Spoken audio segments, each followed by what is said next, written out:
না হলে বাংলায় নির্বাচন নয়, স্পষ্ট ইঙ্গিত নির্বাচন কমিশনের। মমতার কোনো জারি জুরি মানতে চাইছে না কমিশন।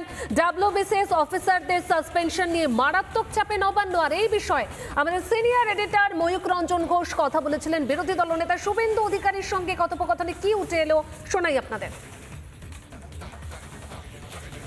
শুভেন্দুবাবু, খুব নির্দিষ্টভাবে বড় চাপে নবান্ন, আজকে ডেডলাইন শেষ হয়ে যাচ্ছে, কি বলবেন? দাদা আপনাকে বলি, গতকাল আমি সন্তোষ মিত্র ওই ব্যাংক অফ ইন্ডিয়ার সামনে যখন উত্তর কলকাতা জেলা বিজেপির কর্মসূচি শেষ করেছিলাম, তখন আমি সাংবাদিকদের কাছে বলেছিলাম যে মাননীয় মুখ্য সচিব মনোজ পন্থ তিনি ইলেকশন কমিশনের ফুল বেঞ্চের সামনে যে কথা দিয়েছিলেন যে 21 তারিখের মধ্যে ইলেকশন কমিশনের যে অর্ডার তাকে মানে ইমপ্লিমেন্ট করবেন, কার্যকর করবেন। গত 3 দিন ধরে নোটশিট পাঠিয়েছেন, কিন্তু মুখ্যমন্ত্রী সই করতে রাজি হচ্ছিলেন না।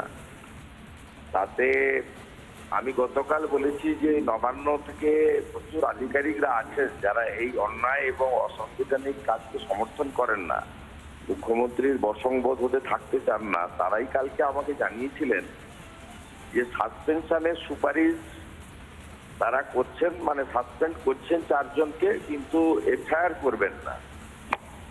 এবং এক্ষেত্রে আমি আপনাকে প্রথমত বলে দিই, ইলেকশন কমিশনের যে কোনো অর্ডার মানে নির্দেশ, এটা কিন্তু কোনো মুখ্যমন্ত্রীর কাছে অ্যাপ্রুভ্যালের জন্য যায় না।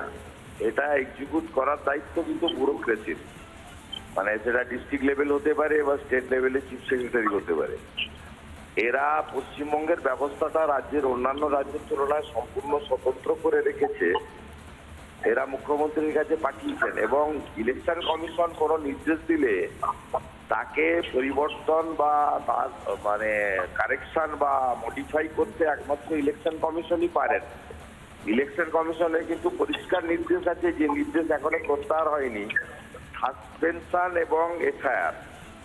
কারণ তারা যে কাজটা করেছে এই নির্দিষ্ট ইআরও এবং এই ইআরওরা, এটা একবারে ভারতবর্ষের যে আইন রয়েছে সেই আইনের বাইরে গেছেন এবং 13 সিসিতে ওদের বিরুদ্ধে disciplinary action election commission India, যেটা অটোনমাস বডি, সাংবিধানিক বডি, তারা নিতে পারেন। আমি আপনাকে আরো জানাই, আমাকে নবান্ন সূত্রেই আমি পেয়েছি, সকালবেলা 10টা 5-এ মুখ্য সচিব মেল করে ইলেকশন কমিশনকে 4 জনকে সাসপেন্ড করা হয়েছে বলে জানিয়েছেন এবং তারা এফআইআর করতে পারবেন না, অপারগ, সেটাও জানিয়েছেন। এই ক্ষেত্রে আমার পরিষ্কার বক্তব্য, ইলেকশন কমিশনের নির্দেশ পরিবর্তন কেবলমাত্র ইলেকশন কমিশন করতে পারে। এরা সাসপেন্ড করলেন, এটা আমি মনে করি এটা কিছুটা আইওয়াজ, যদিও কিছুটা বাধ্য হয়ে করেছেন, এটাও করতে চাইছিলেন না, কিন্তু এফআইআর ম্যান্ডেটারি। এবং ইলেকশন কমিশন যেহেতু তার নির্দেশ প্রত্যাহার করেননি, সেই নির্দেশকে আংশিক পালন করলাম, আর আংশিক পালন করতে পারলাম না বলে যে মুখ্য সচিব লিখছেন, সেই মনোজ পন্থের বিরুদ্ধে ব্যবস্থা নেওয়া দরকার। এবং আমি মনে করি ইলেকশন সাসপেন্ড হচ্ছে কিন্তু এফআইআর করছে না রাজ্য। হ্যাঁ, আজকে সকালবেলায় এরা আমাকে, আমি নবান্ন সূত্রে পেয়েছি, নবান্নর অধিকাংশ অফিসারই আমাদেরকে সমস্ত তথ্য দেন, বিরোধী দলনেতাকে জানান, তারা এর হাত থেকে মুক্তি চাইছেন, এই ব্যবস্থা থেকে। তারা গতকালই বলেছিলেন, আমি গতকালই প্রেসে বলেছিলাম যে সাসপেন্ডের বাধ্য হয়ে ঢোক দিলে সাসপেনশনের প্রপোজাল মানে প্রস্তাব স্বীকার করে পাঠাচ্ছে, এফআইআর করবে না। মুখ্যমন্ত্রী না বলেছেন, কারণ মুখ্যমন্ত্রী এই বিষয়ে ঢুকতে পারেনি না। ইলেকশন কমিশনের অর্ডার সরাসরি এক্সিকিউট করতে হবে, এটাই নিয়ম, কোনো রাজ্য হয় না। এখানে মুখ্যমন্ত্রী নিজের চাকরি বাঁচানোর জন্য এখন এই কাজগুলো করছেন বলছেন আপনি, মানে মমতা বন্দ্যোপাধ্যায় এই ব্যাপারটা একটু তাহলে তো বড় একটা ডিস্টেন্স তৈরি হচ্ছে। ব্যানার্জি, হরিকৃষ্ণ দ্বিবেদীর মতো উনিও যাতে ডিসেম্বর মাসের পথে পুনর্বাসন পান এবং অ্যাডভাইসার হয়ে ক্যাবিনেট মন্ত্রীর মর্যাদায় থাকেন, সেই জন্য সব করছেন। কিন্তু যেটা হয়েছে সেটা হচ্ছে, আজকে সকালে রাজ্য সরকার মেল করে 4 জনের সাসপেন্ড করেছে বলে ইলেকশন কমিশনকে জানিয়েছে। এবং আমার যে তথ্য সূত্র আছে, মানে নবান্ন থেকেই আমি পেয়েছি, তাতে তারা পরিষ্কার বলে দিয়েছেন যে তারা এফআইআর করবেন না।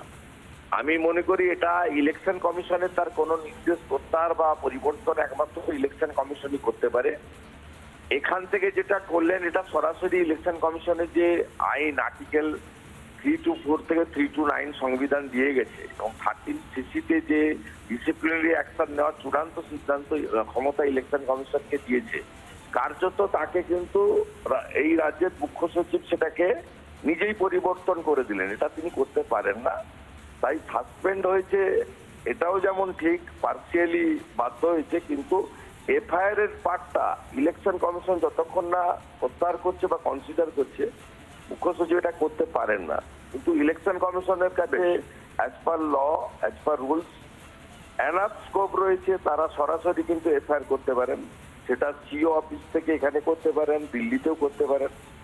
আমরা চাই সংবিধান সর্বশক্তিমান, পশ্চিমবঙ্গের মুখ্যমন্ত্রী আর তার তাবকুল সর্বশক্তিমান নয়, এটা প্রমাণ করার সময় এসেছে। নানা ধরনের কন্টেন্ট দেখার জন্য লাইক করুন, শেয়ার করুন আমাদের ফেসবুক পেজ, সাবস্ক্রাইব করুন আমাদের ইউটিউব চ্যানেল। পাশাপাশি অন্যান্য ব্রেকিং নিউজের জন্য অবশ্যই চোখ রাখুন রিপাবলিক বাংলায়।